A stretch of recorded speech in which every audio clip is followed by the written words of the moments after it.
And just like that, the 2024 NHL trade deadline has officially come to an end. Now, as for your Edmonton Oilers, look, man, after that hurdle news and everything that Vegas did this week, I was kind of upset. I was kind of fuming with what I wanted to be a massive Hail Mary last-ditch effort from Ken Holland. Likely won't be GMing again in the National Hockey League. Like, this is probably his last trade deadline. So I kind of was expecting him to just do a little bit more.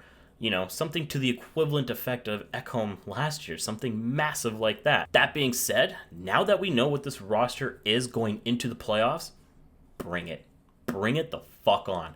This is the same team that came out of the gates 2-9-1. This is the same team that was at the basement of the NHL. They lost to a winless San Jose Sharks team. I think only had the one win prior to that. We went through the coaching change and hiring of a rookie coach and the controversial hiring of Paul Coffey, which, again, I really liked. I thought that was a sweet hiring. It's worked out incredibly well since, but I still know some fans may be kind of touchy-feely on that one. I get it. And then myself, I was calling for blood at the start of this season. I wanted my pound of flesh from everybody. Nobody was off the books. Nobody was safe.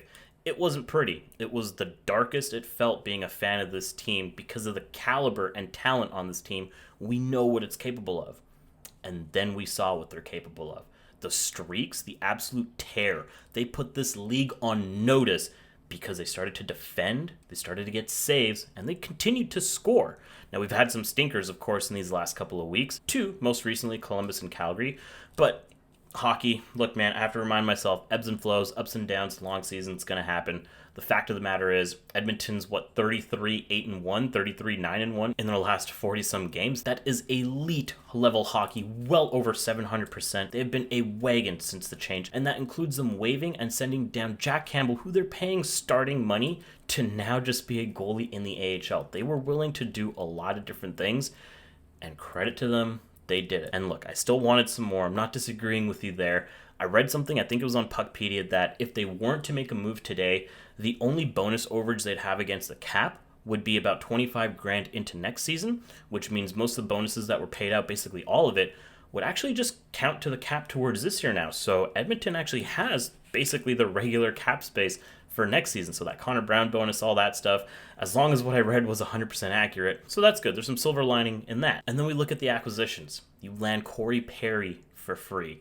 You go out and you swing for Adam Henrique and Sam Carrick. You make yourselves that much harder to play against in the bottom six. You're bigger. Everybody's going to be standing taller because of it. You change these lines a little bit. You've got Vinny pairing up with Nurse. That's not a fun matchup come playoff time, especially.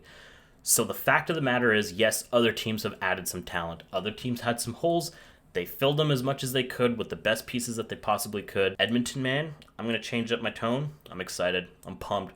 Bring it on, NHL. Bring it on, Vegas. Bring it on, Colorado. Bring it on, Dallas. Bring it on. Let's see what you're made of. Because at the end of the day, it's Leon Draisaitl. It's Evander Kane. It's Darnell Nurse, Zach Hyman, Nuge, Evan Bouchard, Matthias Ekholm, Adam Henrique, Stuart Skinner, Sam Carrick, and it's Connor fucking McDavid. So you know what?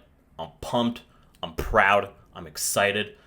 Let's see what this team's got, man. This is, without a doubt, the fight of their lives. This is going to be the hardest fight that they've ever fought. It's now or never. It's all or nothing. This is the team. Everything else doesn't matter. Go Oilers. Join me with this, please. Let's fucking go. And oh, baby, I cannot wait to watch this group hoist a Stanley Cup.